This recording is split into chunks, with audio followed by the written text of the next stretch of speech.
most really successful reporters in Washington. One of the most important journalists of the 20th century, that's how Jack Nelson was often described across his 55-year career. A reporter hell-bent on holding officials accountable, whether those in charge of Georgia's mental hospitals in the late 1950s. And I say segregation now, segregation tomorrow, and segregation forever. Alabama Governor George Wallace during the Civil Rights Movement in the 60s, or agents in the Watergate scandal in Washington, D.C. in the 1970s. Jack loved finding out stuff that he wasn't supposed to know. And he loved catching politicians or sheriffs or district attorneys or the FBI or anybody else, loved catching them in a lie. He was like a bloodhound. It was instinctive, and once he was on a trail, you could not shake him off. He was absolutely relentless, and he was a marvel to behold. And when he was dealing with public officials, he was tough as nails. He taught all of us, he taught me a lesson, several lessons in journalism, but one of them was always aim high.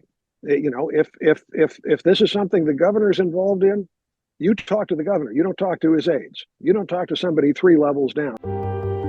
Born in Alabama, he was raised and started his newspaper career on the Mississippi Gulf Coast and worked as a writer for the Army before moving to Georgia to join the Atlanta Constitution as a reporter in 1952, where he exposed the abuses of Milledgeville Central State Hospital, including experimental treatments on patients without consent and drug use by doctors.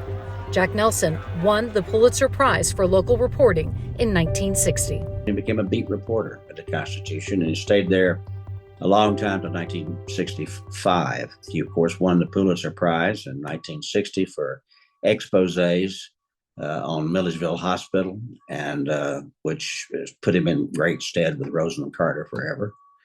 And he took a Neiman and went to Harvard. And what he was at the Atlanta Constitution was a significant investigative reporter. He went deep. He exposed a lot of corruption. He brought investigative reporting skills to the newsroom. He was a leader in the newsroom. And he exposed so much corruption around Georgia that it's funny to read the articles and scandals he uncovered. It wasn't too long after that he was plucked from the Atlanta Constitution staff to become the regional bureau chief, the bureau of the Los Angeles Times, and out of Atlanta. You have to disperse. You are ordered to disperse. For the Los Angeles Times, he covered Bloody Sunday in Selma, Alabama in 1965 and drew the attention of Wallace. In 1970, it was FBI Director J. Edgar Hoover who had Nelson in his sights for a story about the Ku Klux Klan targeting a Jewish community in Mississippi, which later became Nelson's 1993 book, Terror in the Night. A voice came over the unit that said, they've got us.